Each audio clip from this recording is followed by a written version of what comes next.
Hello everyone. 23 नवंबर 2024 शनिवार का दिन आप सबों का स्वागत। इक्विटी अपडेट के इस वीडियो में हम लोग आज जो इम्पोर्टेंट न्यूज़ बेसिकली फ्लैश हुए हैं उसके बारे में बात कर लेते हैं। वैसे तो मार्केट हॉलीडे है बट स्टिल जो अपडेट्स हैं उनके बारे में हम लोग चर्चा कर लेते हैं। एक इम्पॉर्टेंट अपडेट में ये हमें देखने को मिल रहा है कि जेएसडब्ल्यू स्टील जो है वो सेंसेक्स से अब बाहर जाने वाला है। सेंसेक्स में बेसिकली वो टॉप 30 स्टॉक्स का बास्केट होता है। सो टॉप 30 स्टॉक की लिस्ट से अभी जेएसडब्ल्यू स्टील बाहर जाएगा और जोमेटो की एंट्री होगी। तो बेसिकली जोमेटो रिप्लेस करेगा जेएसडब्ल्यू स्टील को। सो इस इवेंट से बेसिकली आप क्या कंक्लूड कर सकते हैं? तो बेसिकली इन जनरल अगर कोई भी स्टॉक जो है वो अगर सेंसेक्स में एंट्री लेता है और दूसरा स्टॉक जो है वहां से अगर बाहर जाता है या निफ्टी 50 इंडेक्स में एंट्री लेता है और दूसरा स्टॉक को रिप्लेस करता है, तो इस एंट्री और रिप्लेसमेंट का बेसिकली क्या सिग्निफिकेंस होता है, क्या बेनिफिट या क्या चीज़ें आपको देखने को मिल जाती हैं, उसके बारे में हम लोग बात कर लेते हैं। तो अगर कोई स्टॉक जो है अगर इंडेक्स में एंट्री लेता है, सेंसेक्स में अगर एंट्री लेता है, तो वैसी स्थिति में क्या होता है कि वो इंडेक्स फंड्स जो होते हैं स्पेशली, उनका काम होता है कि इंडेक्स में जो स्टॉक्स प्रेजेंट है उनमें प्रोपोर्शन में पैसे लगाना। तो वैसे स्थिति में जोमेटो की जब एंट्री होगी इंडेक्स में, सेंसेक्स में, तो वैसी स्थिति में सिचुएशन क्या होगा? वैसे स्थिति में जो इंडेक्स फंड्स होंगे वो प्रोपोर्शन में जोमेटो के शेयर्स को बाई करेंगे। सो बहुत सारे म्यूचुअल फंड हाउसेस हैं जो इंडेक्स फंड चलाते हैं, तो वैसी स्थिति में इंस्टीट्यूशनल बाइंग होगी जोमेटो की। और आप समझ सकते हैं कि अगर इंस्टीट्यूशन किसी स्टॉक्स को बाई कर रहे होते हैं तो प्राइस जो है वो ऊपर जाने की उम्मीद की जा सकती है। इसके अलावा ट्रेडिंग एक्टिविटी उसमें बढ़ जाती है, चूँकि सेंसेक्स में या फिर निफ्टी 50 में अगर कोई एंट्री लेता है, तो वैसे स्थिति में वॉल्यूम्स वगैरह भी आप समझ सकते हैं कि जो टॉप कंपनीज होते हैं उनमें वॉल्यूम्स वगैरह आपको ज़्यादा देखने को मिलता है। फ्रीक्वेंट खरीद बिक्री भी वहाँ पे देखने को मिल जाती है, तो ट्रेडिंग एक्टिविटी भी वहाँ पे बढ़ेगा जोमेटो को लेके अगर हम लोग देखें तो। और इस पूरे प्रकरण से आप क्या समझ सकते हैं कि ये एक तरह से ये बताता है कि जो इंडियन इकोनॉमी है वो जो है उसका फेस जो है वो कुछ मॉडिफाई हो रहा है। अब देखें कि जेएसडब्ल्यू स्टील जो है वो स्टील सेगमेंट में एक मेजर मेजर प्लेयर है, और जो जोमेटो है वो बेसिकली आप कह सकते हैं कि न्यू एज टेक जायंट के तौर पे है। और सो इंडिया में अब बेसिकली जो है new age tech giant Zomato जो है एक तरह से रिप्लेस करने जा रहा है जेएसडब्ल्यू स्टील को।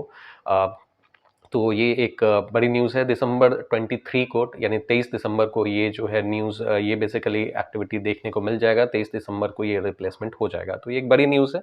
और इसके हिसाब से जेएसडब्ल्यू स्टील के प्राइस पे भी फ़र्क देखने को मिलेगा, जोमेटो के प्राइस पे भी देखने को मिलेगा। चूँकि जेएसडब्ल्यू स्टील बाहर जा रहा है तो उसके हिसाब से आप समझ सकते हैं कि फंड्स के जो हैं इंस्टीट्यूशन वाले जो फंड्स हैं वो बेसिकली अब जेएसडब्ल्यू स्टील में इंडेक्स के अकॉर्डिंग अब पैसे तो पंप नहीं करेंगे। हाँ, जोमेटो में बेसिकली उस तरह की रिलेटिव बाइंग जरूर होंगी। तो ये एक इम्पॉर्टेंट बेसिकली न्यूज़ है जो आप इसमें अगर होल्डिंग किए हुए हैं तो इन चीज़ों के को ध्यान में रख के आप अपना रोल प्ले कर सकते हैं। इसके अलावा जो दूसरा न्यूज़ जो हमें देखने को मिला, बेसिकली एनटीपीसी ग्रीन आईपीओ नाम बहुत बड़ा रहा है, और इसके रिगार्डिंग हमने काफ़ी ज़्यादा डिस्कशन इस चैनल पे ऑलरेडी कर रखा था, इनके सारे फंडामेंटल्स वगैरह। तो वैसे इसका जो आईपीओ है वो अब क्लोज हो चुका है। 22 तारीख को इस आईपीओ की क्लोजिंग थी, और इसमें अगर आप देखें तो इसमें सिचुएशन ये रहा कि ओवरऑल 2.42 टाइम्स सब्सक्रिप्शन देखने को मिला है। तो ये सब्सक्रिप्शन के हिसाब से बहुत ज़्यादा मारामारी नहीं देखने को मिली। 2.42 सब्सक्रिप्शन जस्ट एक नॉर्मल फिगर के तौर पे काउंट किया जाएगा, क्योंकि नॉर्मली अगर आप देखें तो जो और इस साथ ही इसका जीएमपी की वैल्यू अगर आप देखें, ग्रे मार्केट प्रीमियम की वैल्यू अगर आप देखेंगे तो ₹1.80 के आसपास में फिलहाल देखने को मिलता है। तो ऑलमोस्ट फ्लैट लिस्टिंग ये इंडिकेट कर रहा है। वैसे एनटीपीसी ग्रीन आईपीओ की जो लिस्टिंग होगी वो 27 नवंबर को हमें देखने को मिलेगी, और 27 नवंबर को जो है इसका लिस्टिंग होगा तो हमें ये प्राइस वगैरह लेवल भी एक्यूरेटली देखने को मिल जाएगा। ग्रे मार्केट प्रीमियम जस्ट एक ये कोई ऑफिशियल डेटा नहीं होता है। ग्रे मार्केट प्रीमियम जो होता है एक टेंटेटिव आइडिया लेने के हिसाब से आप समझ सकते हैं कि बाहर मार्केट में लोग क्या बात कर रहे हैं या किस तरह के बेसिकली एक्सपेक्टेशन है कि इस पर्टिकुलर स्टॉक के प्राइस क्या होंगे, उसके बारे में ग्रे मार्केट प्रीमियम हमें बता रहा होता है। सो आप समझे कि ऑलमोस्ट फ्लैट लिस्टिंग ये इंडिकेट कर रहा है, और इससे पहले भी जो इंडिकेशंस थे वो यही थे। तो 27 नवंबर को एक्चुअल हमें लिस्टिंग का सिचुएशन दिख जाएगा। तो ये फिलहाल सिचुएशन है। एक दूसरा जो आईपीओ है वो फिलहाल लिस्ट हुआ है, बेसिकली ओपन हुआ है इन्वायरो इंफ्रा इंजीनियर्स लिमिटेड का आईपीओ।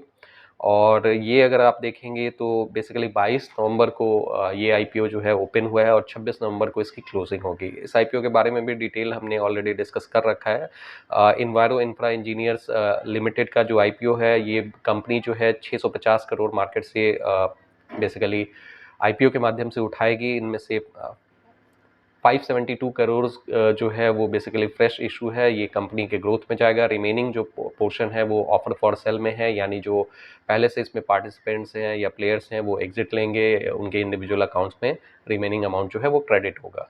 सो इसमें अगर आप देखें तो इस स्टॉक की लिस्टिंग 29 नवंबर को देखने को मिलेगी। 26 नवंबर को इसकी क्लोजिंग है। 22 नवंबर से ये आईपीओ जो है ऑलरेडी बिड के लिए ओपन हो रखा है।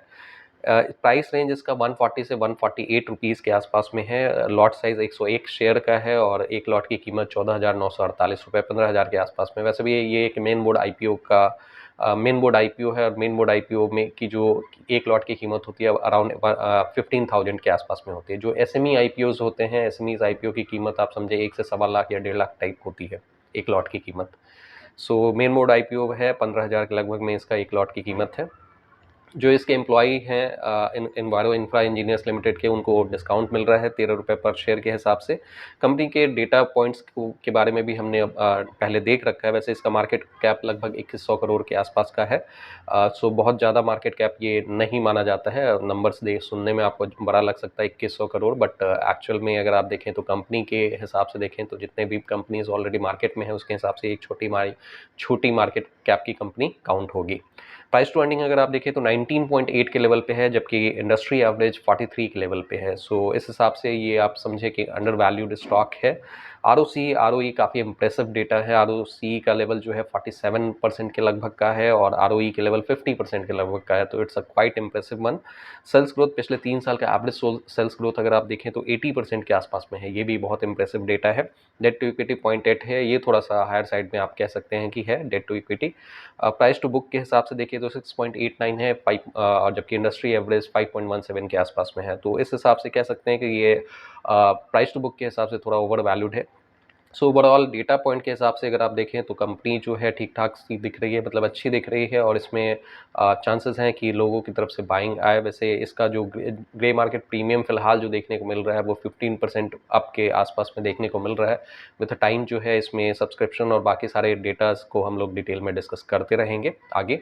सो ये फिलहाल है, ये एक आईपीओ जो है मेन बोर्ड आईपीओ के हिसाब से है। बाकी नेक्स्ट वीक के हिसाब से जो अभी मार्केट का परफॉर्मेंस जो है वो हम लोग एक बार अगर देखें तो मार्केट में अनसर्टेनिटी फिलहाल मौजूद है।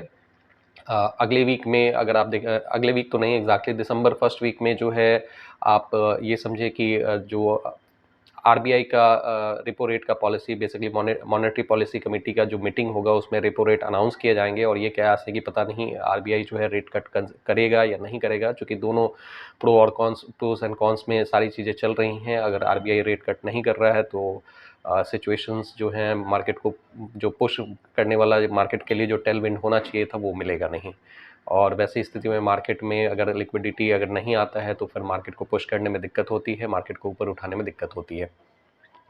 सो दिसंबर फर्स्ट वीक में आरबीआई मॉनेटरी पॉलिसी जो है वहाँ पे rate cut basically repo rate के जो हैं वो डिसाइड होंगे। एक्सपेक्टेशन है रेट कट की, अब देखते हैं कि क्या होता है। इसके अलावा अभी जो है वो महाराष्ट्र और झारखंड के असेंबली इलेक्शंस चल रहे हैं। पिछले वीक में फ्राइडे को यानी कि कल का जो ट्रेडिंग सेशन रहा है उसमें मार्केट काफ़ी एकाएक ऊपर की तरफ में जाते हुए दिखा। हालांकि ये ट्रेंड रिवर्सल है या शॉर्ट टर्म आप शॉर्ट कवरिंग के हिसाब से देखें, क्योंकि इलेक्शन एक बड़ा इवेंट होता है, तो उससे पहले जो है आज जैसे काउंटिंग वगैरह चल रही है तो उससे पहले लोग रिस्क नहीं लेना चाहते हैं ओवर द वीकेंड, तो वैसे स्थिति में सारे शॉर्ट्स जो है नॉर्मली लोग कवर कर लेते हैं। सो इस सिचुएशन को ही ध्यान में रख के हम लोग कह सकते हैं कि मार्केट में रैली कल काफ़ी तेज़ रही, 2% से ज़्यादा की तेज़ी इंडेक्स लेवल पे देखने को मिली है, लगभग 2.5% के आसपास में। और इवन पूरे वीक के गेन के हिसाब से देखें तो मार्केट जो रहा है 2% से ज़्यादा का गेन वीकली मार्केट के हिसाब से किया है। सो ये फिलहाल डेटा पॉइंट्स है। आगे आने वाले समय में फिलहाल कुछ अनसर्टेनिटीज़ हैं। ट्रम्प जो एडमिनिस्ट्रेशन जो है वो अभी सारा कमांड ले रहे हैं यूएस का, और यूएस में एग्जैक्टली किस तरह के फिलहाल पॉलिसीज़ आ रहे हैं ये सब चीज़ें भी क्लोजली मार्केट मॉनिटर कर रहा है होता है। मार्केट एफआईआईज़ की कि सिचुएशन जो है अभी अभी आगे क्या होगी, ये सब चीज़ें भी मार्केट के मूवमेंट को इम्पैक्ट करेंगी। सो इसके बारे में डिटेल हम लोग नेक्स्ट वीक के हिसाब से चर्चा कर लेंगे।